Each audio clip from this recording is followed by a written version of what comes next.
I want to tell you about the first time I ever played craps. I was at the Wynn playing poker, and I took a break, wandered over to the craps table. It was busy, and I plunked some chips down on Don't Pass. I was standing right beside the shooter, and he looked at me and said in a serious, stern voice, "I'll be rolling for an hour, kid. That's a terrible bet." And it always Yeah. stuck with me. You know, we talked about the positive vibes early. Is that a bad bet, the positivity aside? The positivity aside, here's the thing that most don't players don't understand, and there are a lot. There are don't players out there that play the don't. They'll say, well, if I play the don't, I'm like the casino. Nobody's going to keep on rolling forever and ever and ever. Well, maybe you're right, but it's all math, people. It's all math, and you got to learn how to throw the math right back in the casino's face. If you put your money on the pass line, the negative edge on that $10 pass line bet is a negative 1.4. If you put the money on $10 on the don't pass, the edge of the casino is 1.41.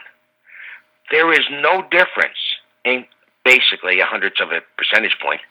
There is basically no difference in casino edge against the player, whether you're a do player or a don't player. None whatsoever. The difference being, it goes back to the psychology at the table. Nobody likes a don't player. Right. Because everybody is playing, most people are playing the do. Most people want, the shooter to roll for an hour, like that guy said to you. So the idea behind, people are not going to roll for an hour, and if I'm a don't player, well, yeah, I've knocked don't players out like crazy. I mean, when I used to be able to play at Bellagio, I remember, going up to a table and a guy buys in for 20 grand, takes out a marker for 20 grand, and starts playing a $500 come bet with max odds. The dealer said to him, "Fella, don't come." He was playing.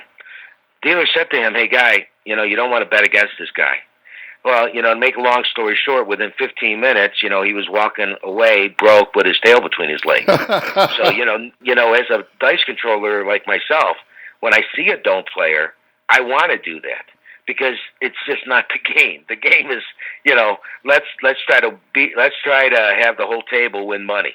But going back to the math, it's really all math. The math is identical, whether or not you're a don't player or a pass line player. There is no difference. So why play the don't? Why make that, especially if you're going to be a dice controller or try to control the dice? You don't want to be somebody who's on the don't, then all of a sudden you're sitting there setting and trying to throw them in a lofty way. You got people looking at you thinking, what the hell's going on with this guy? Now, I say to people, use the 5 count, go to my website, go to my YouTube channel, use the 5 count, become a come better, set the dice and try to throw them in the same way.